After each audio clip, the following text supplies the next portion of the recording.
para quienes nos están escuchando, el día de hoy nos encontramos con Hugo Riquelme. Él es autor del libro Terror en Cerro Moreno, que de hecho lo tengo yo aquí, porque las personas que nos vean por YouTube lo vayan a ver. Pero obviamente me gustaría que nos pudieras comentar desde tu punto de vista de qué trata el libro. Esto tiene como historia de origen un evento que ocurre en el norte de Chile, que ocurrió en verdad en el norte de Chile, por eso el libro indica que está inspirado en hechos reales, que a lo mejor por edad ustedes no se acuerdan, porque estaban muy chicos quizás, pero tal vez sí, pero a principios del año 2000, en el norte de Chile, hubo mucho revuelo por avistamientos y ataques del chupacabras. Verano del 2000 prácticamente empezaron todas las noticias que hablaban de estos ataques del chupacabras y fue un evento que se extendió hasta aproximadamente junio, julio de ese año. Luego es un fenómeno que desapareció, tal como llegó, se fue. En aquellos años la noticia partió siendo como súper local, pero rápidamente, ante la cantidad de sucesos que estaban dándose en el norte de Chile, empezó también a escalar a prensa nacional, a medios escritos, a televisión, radio, etc. Bueno, cuando esto estaba sucediendo en noticias y cuando ya todo el mundo estaba como nuevamente con la moda de hablar del chupacabras, vivía en la base de Cerro Moreno, que es una base de la Fuerza Aérea que está al norte de Antofagasta, algunos, bueno, cerca deben ser como unos 50 o 60 kilómetros al norte de Antofagasta, donde está el aeropuerto básicamente, al lado del aeropuerto, y es una base que en aquellos años, aparte de albergar las operaciones de la Quinta Brigada Aérea de la Fuerza Aérea, a la base número 1, Cerro Moreno, también alberga una población. Una población de personas civiles que estaban de alguna forma ligada con la institución de la Fuerza Aérea, ya sea porque eran hijos, esposas, parientes o personal civil que prestaba servicio dentro de la base de esa familia. Para poder vivir ahí, la población está compuesta por casas fiscales. Por lo tanto, las casas fiscales son administradas por la Fuerza Aérea y son asignadas al personal. Yo vivía en esta población que estaba dentro de la base, yo tenía 15 años en esa época, y dado estos eventos de noticias que estaban sucediendo con el chupacabras, empezamos a percibir una serie de sucesos extraños que tenían que ver con estas noticias, pero que para dentro de la base también implicaba presencia y participación de personal civil, personal militar, etc. De eso se trata Terror en Cerro Moreno. Es de lo que te pasó a ti con tus amigos. Exacto, lo que nosotros vimos, lo que vivimos, y todo este evento de avistamientos de este críptido, que en realidad yo estoy 100% seguro que no era el chupacabras de las leyendas, sino que era otra criatura que estaba deambulando por el norte de Chile, la que termina como gatillando las ganas de escribir esta historia. Y este evento, no sé si decirlo paranormal, o con esta criatura extraña, ¿ocurrió dentro de la base? ¿O cercanías de? Dentro. Dentro de la base. Y por lo que yo me recuerdo el chupacabra. En ese momento hasta habían programas de televisión, lo vieron en la noche, de eventos paranormales. Sí. Y, ávido consumidor. Yo me recuerdo de lo que comentaban de los ataques del chupacabra, que siempre eran en contra de animales. Claro. Pero no creo que en la base militar hayan tenido animales. Sin hacer mucho spoiler, o sin arruinar mucho la historia, ¿qué tipo de suceso tienen ustedes? Hay un momento en donde llegan 3 aviones de la NASA a operar en la base de Cerro Moreno, ¿ya? Y son aviones que estuvieron mucho tiempo con el personal de la NASA que estuvo mucho tiempo trabajando en Cerro Moreno, y a nosotros todos los días o cada cierto tiempo llegaba el papá de mío o el papá de algunos amigos, ¿cachai? A decirle, oye, hoy día pasó tal cosa con la criatura, y se arrancó, porque se pasaba arrancando, ¿cachai? Era como normal, digo. Sí, era como normal. O sea, lo que pasa es que yo no sé si las medidas de contención no eran las apropiadas, no sé si las criaturas eran a lo mejor muy astutas, ¿cachai? No sé si es que era parte del experimento seguir soltándolas, lo desconozco un poco ese detalle, pero era súper cotidiano que tú te encontraras con la mamá de alguno de tus amigos, o con la hermana mayor, o el hermano mayor de alguno de tus amigos, o con el papá de alguno de tus amigos, funcionarios, y te contaran que la criatura anduvo merodeando por su casa, que atacó la cerca de perimetral donde está la caseta del centinela, ¿cachai? Eran historias súper comunes. Lo que pasa es que, efectivamente, cuando empiezan las noticias de los eventos del Chupacabra, que yo me acuerdo que la primera noticia fue en Toconce, que está para el interior de la segunda región, pueblito muy chico, ahí es donde empezaron los primeros ataques de estos animales que estaban depredando aves de corral y animales de corral. Claro. Luego estos ataques se empezaron a acercar cada vez más a los núcleos urbanos grandes de la región, que son Calama, Antofagasta, Mejillones, Tocopilla, etc. Pero siempre partió con estos pueblitos bien alejados. Entonces, efectivamente, nosotros en la base, por ejemplo, dentro de Cerro Moreno no existían animales de corral. Ni siquiera había el fenómeno del perro callejero, porque estaba prohibido que existieran perros callejeros, porque tu base opera al lado de una pista de aterrizaje de aviones, ¿cachai? Entonces, si tú tienes un perro callejero, se te puede ir a meter a la pista y puede entorpecer el despegue o el aterrizaje de algún avión. Entonces, eso era súper controlado. Cerro Moreno no era un lugar en donde pudiésemos decir que estas criaturas tuviesen su espacio de alimento. No pasó eso de que dijiste, chuta, voy a contar algo que pasó en una base militar, quizás hay como cosas como de estado, medio secreto. ¿Cuánto de eso es confidencial? ¿Cuánto de eso esa es la palabra, cuánto de eso es confidencial? O sea, a ver, siempre está el riesgo de hablar de estas cosas. De hecho, a mi papá, por ejemplo, no le gusta mucho que yo hable porque él era funcionario, y no le gusta mucho que yo hable de estos temas tan libremente, pero yo también soy súper consciente de qué cosas se pueden mencionar sin poner en riesgo la seguridad nacional, porque hay materia de defensa. Claro. Pero yo soy súper consciente de qué cosas pueden poner en riesgo y qué cosas son más triviales, porque al fin y al cabo, a mí, no sé, pues yo en las presentaciones cuando hablo del libro muestro fotos de la base y a mí me dicen, oye, pero estáis usando imágenes de la base, y digo, son todas que las saqué de Google Earth, ¿cachai? Ya, o sea, el enemigo sabe de qué está ahí. No es una base que haya un esfuerzo estatal o un esfuerzo por mantenerla oculta. O sea, es una base que está al lado de un aeropuerto que es muy transitado, ¿cachai? Entonces es una base que está al lado de una carretera y cualquier persona que pase por la carretera ve la base hacia adentro. Entonces tampoco es que estamos hablando del Área 51, ¿cachai? Que es una base que está en medio del desierto, que hasta mediados de los 90 todavía era una base que no se reconocía su existencia oficial, ¿cachai? Esta es una base que está operativa desde los años 50 y que siempre ha estado a la vista y paciencia de todo el mundo. Lo que pasa es que acá lo que yo estoy haciendo y lo que hice con el libro, y que yo siento de que es también una de las cosas que más atención llamó, es que yo estoy revelando un poco lo que significa vivir adentro de una base. Claro. Claro, tiene que ver más con lo cotidiano. Y también preguntarte cómo, no sé si ahí me genera la curiosidad un poco la copucha. ¿Ellos saben que este libro existe? Chismecito. ¿Cómo? ¿Ellos saben que este libro existe? ¿Te refieres a la Fuerza Aérea? Sí. Yo diría que de mis lectores el 50% deben ser funcionarios activos o personas que vivieron en Cerro Moreno. De hecho, también por conversaciones que he tenido con personas que han estado trabajando dentro de la institución, que obviamente no voy a dar nombres ni mayores referencias, me han contado que cuando el libro salió fue tema. Tema a grandes esferas.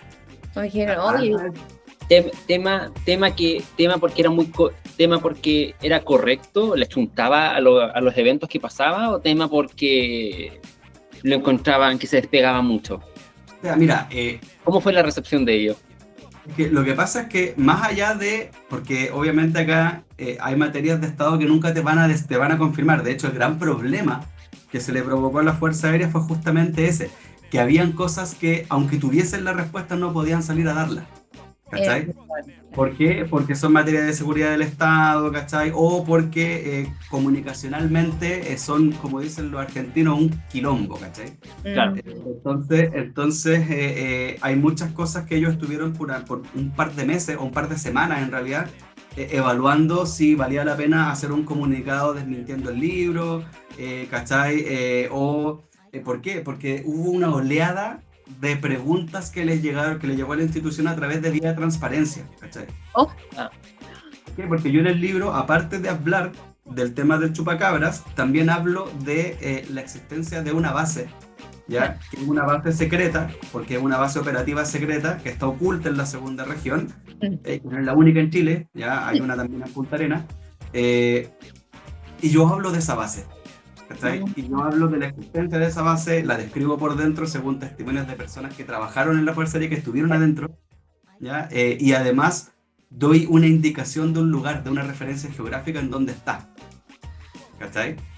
Entonces también se les generó a ellos una serie de preguntas con respecto a esta base y con respecto a este tema del chupacabras, ¿cachai? Porque yo doy cuenta en el libro de la presencia de personal de la NASA, doy cuenta en el libro de operativos de rastreo y de persecución de la criatura, ¿cachai? Doy cuenta de cosas que no se transparentaron en la opinión pública, que son de la época, y esas cosas cuando empezaron a cuestionar a la institución, sí fue un dolor de cabeza, por lo menos definir cómo lidiar con esa información. Yo ya estoy súper claro porque a mí me lo dijeron un par de personas muy cercanas que trabajan actualmente con la institución. ¿Cachai? Y de hecho a mí se me han acercado, cuando he estado en Antofagasta, fui a hacer una firma de libro de Antofagasta a la librería Antártica que está en el mall, y llegó personal de la Fuerza Aérea a que les firme el libro, ¿cachai? Qué divertido, güey. Gente activa, ¿cachai? Anda como que, en tu libro sale mi casa, ¿cachai? No sé, pues. Ahora, claro, viven en tu casa. Claro, o gente que creció conmigo en esa época y que hoy día son funcionarios activos de la institución, ¿cachai? Que no se mantuvieron civiles, sino que entraron al mundo militar. Y llegan a contarme, yo me acuerdo de esa vez que vimos esta cosa, pero nosotros afuera vimos otra cosa, y te empiezan a complementar con un nivel de detalle que yo digo, chuta, si yo en vez de cerrarme a haber contado la historia desde mi experiencia personal, hubiese a lo mejor salido a hacer una investigación para abarcar cosas que no viví yo, hubiese quedado un tremendo libro de unas 500, 600 páginas con un sinfín de anécdotas y de cuestiones que ocurrieron, ¿cachai? Que están contados tal cual como ocurrieron las cosas, pero hay varios capítulos en donde tuve que, por una decisión artística, ponerle un poquito más de acción, por ejemplo, a las cosas, porque obviamente en el libro, por ejemplo, hay unas persecuciones con bus. Claramente yo no manejé un bus, ¿cachai? Claramente yo no choqué un camión adentro de la base, eso imposible. No, estaré ahí preso. Pero para claro, para efectos del drama uno lo usa porque hay un punto donde tú quieres llegar, ¿cachai? Dentro de los testimonios que más o menos te llegaron cuando salió el libro y te dijiste, escucha, podría haberlo hecho por este lado y no novela, ¿qué relato tal vez te hubiese gustado incluirlo o te hubiese gustado explorar ese otro relato, pero que no coincidía con tu historia? Mira, hay un relato de un exfuncionario, ya está retirado, pero que en aquellos años, para esa época, trabajaba en el grupo 10 acá en Cerrillos, en Santiago, y él me cuenta que a él le tocó recibir a los aviones de la NASA cuando llegaron del norte con las criaturas adentro de los contenedores, y él me describió, pero 100% cómo eran los contenedores y cómo funcionaban. Él me habló de que los contenedores, para poder, ¿por qué hicieron la escala? Porque tenían que calibrarlos, porque los contenedores los manejaban con calor.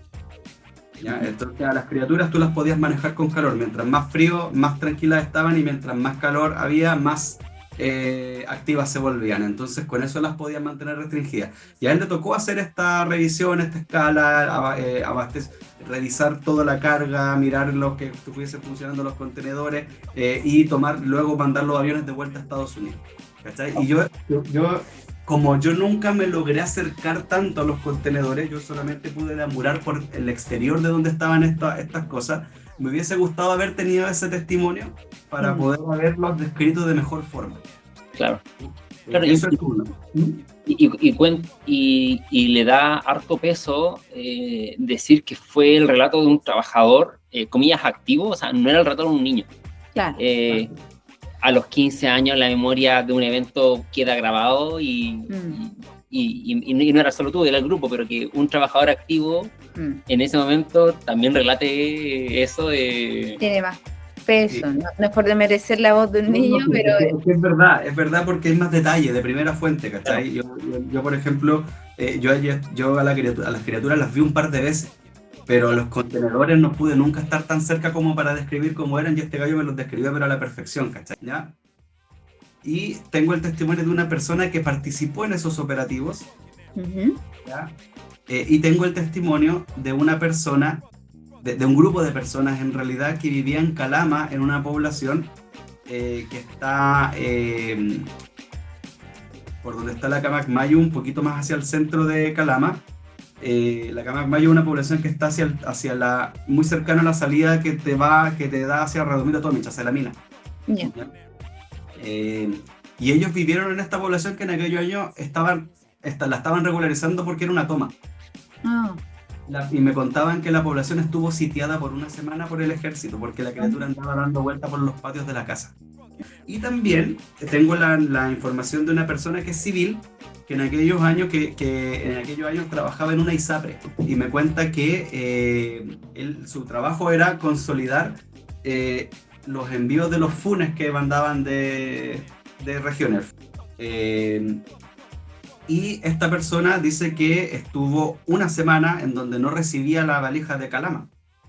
Entonces él estaba súper preocupado porque decía, chuta, no está llegando información de Calama. Le dijo al jefe como al tercer día, ¿cachai? Y el jefe intentando contactarse con la sucursal de Calama y no tenía comunicación. Estamos hablando del año 2000, el uso de correo electrónico no era tan masivo, y la comunicación tampoco era tan instantánea, pero no había cómo comunicarse con la sucursal de Calama hasta que a la semana siguiente el agente de la sucursal de Calama viajó a Santiago. Y esta persona que me da el testimonio empieza a recibir las valijas rezagadas, y la gente viaja a Santiago a dar explicaciones y dice que efectivamente no podían mandar la valija porque Calama estaba sitiada y no podía entrar ni salir información de la ciudad. Chuta, eso no lo sabía. Entonces es una serie de testimonios que se van como sumando y que van conectándose, ¿cachai? No era una situación viola. Son muchos testimonios que me hablan de este sitio que vivió la ciudad de Calama durante una semana por la presencia de esta criatura, ¿cachai? Entonces yo dije, si lo hubiese sabido, lo pudiese haber usado, pero hoy día miro la novela y digo, ¿sabes qué? En realidad no tenía dónde meter esa información. Dos curiosidades. Una, que estas criaturas le afecta el calor y lo llevaron al norte de Chile, que pudieron haberlo llevado al sur, quizás. Según lo que me decía esta persona, el calor no es que le afecte, el calor lo activaba. Ya. Pero igual, lo hubieran llevado al sur. Lo que pasa es que, el motivo por el cual estas criaturas estaban sueltas en el norte tiene que ver con, y esto es información que me dio un comandante de grupo de la época, que tampoco puedo decir de qué grupo era porque lo van a individualizar de inmediato, que todo esto era un experimento, ¿ya? Todo esto era parte de un experimento. ¿Por qué? Porque planes para colonizar Marte han habido desde en los años 90, por lo menos. Y estas criaturas no eran nada más que parte de ese mismo experimento. ¿Por qué? Porque si tú quieres colonizar un lugar, necesitas evaluar cuáles son las condiciones de salud que van a tener las personas que van a llevar la colonia, y tú necesitas garantizar que esas personas tengan acceso a proteína, tengan acceso a nutrientes, a carnes. Entonces, según lo que me indica este comandante, la NASA, que fueron los que vinieron a recoger estas criaturas, estaban trabajando en una serie de híbridos, ¿ya? Que necesitaban con ciertas condiciones para sobrevivir al clima marciano, que es similar al clima que hay en San Pedro de Atacama. Según lo que él mismo me indicó en realidad, no estaba en los planes de nadie que las criaturas sobrevivieran el impacto, porque ellos nos dijeron, estos van en una cápsula, los vamos a dejar caer de la estratosfera, ¿cachai? Simulando la entrada a la atmósfera marciana. Entonces, vamos a ver si estas criaturas son tan resistentes para sobrevivir el impacto en el caso de que, no sé, pues a la cápsula no se le abran los paracaídas y se estrella. Esto es un poco muy similar al caso Roswell, porque claro, pasó supuestamente algo similar, que cae esta nave y habían ciertas criaturas dentro, un poco humanoides, que algunas sobrevivieron y otras no. Entonces también está la teoría de que era parte de una experimentación para saber si esas naves podían contener vida o no, y esas personas que se encontraron eran parte del experimento, parte del plan. Entonces, suena muy similar a lo que pasó en Roswell. Exacto, y de hecho a mí con esta teoría una de las cosas que se me ha cuestionado es Ya, pero ¿y por qué los van a dejar caer y que se mueran? ¿Cachai? Y yo digo así como que, porque cuando tú estás trabajando para un proyecto que está a largo plazo, tenía una serie de fracasos programados que tienen que ocurrir. Porque tú tienes que saber cómo responder ante ciertas emergencias. O sea, es cosa de mirar lo que se está haciendo con la prueba de los cohetes que se supone que van a ir a Marte, que la gente dice, oh, y fracasó porque explotó, y es como que, bueno, esa explosión estaba programada, ¿cachai? Mejor que falle ahora. Exacto, si no explotaba, la prueba era un fallo. Claro. Exacto, porque al fin y al cabo tú lo que necesitas es saber hasta qué nivel de presión funcionan los materiales, y entonces esas cuestiones están destinadas a explotar. De hecho, no es primera vez tampoco. O sea, recordemos que cuando se intentó ir a la Luna, hubieron muchos intentos fallidos y hay gente que ha muerto en esos intentos previos a llegar a la Luna. No, y claro, o sea, son una serie de experimentos. Primero, salir de la atmósfera, después orbitar, después ir a orbitar la Luna. Claro.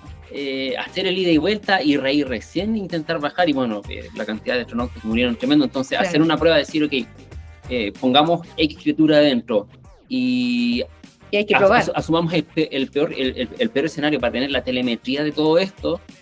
No es un caso muy borde, o sea, pensemos que cuando intentaron ir después de que se fue a la Luna, en la siguiente meta automáticamente fue Marte. Como dijeron, ya, el siguiente paso es Marte, y si ya habían aprendido de que ciertas situaciones provocaron muertes de humanos, dijeron, ya, si queremos ir a Marte no podemos empezar a hacer pruebas con humanos. O sea, no eran pruebas, eran como instancias que pensaron que no iba a salir mal y salieron mal y las personas murieron. Entonces, además que cambian mucho las condiciones. O sea, viajar a la Luna son 3 días de viaje, viajar a Marte son 8 meses, 9 meses. Sí. Entonces muchas cosas pueden salir mal en 9 meses. Y bueno, y mientras lo comentaba, y yo me acordaba que la relación Chile-NASA, la relación pública ha sido... bueno, siempre anuncian con bombo y platillos todas las misiones que vienen a probar con todos los rovers. Yo me recuerdo, o sea, los rovers aquí lo han probado, pero tupido parejo. Entonces, más que una misión no pública...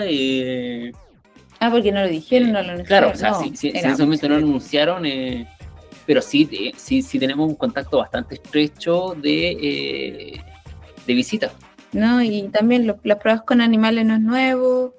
Si están creando cosas nuevas, puede ser. Y ahí me surge la duda, ¿esto lo seguirán haciendo? Sin duda.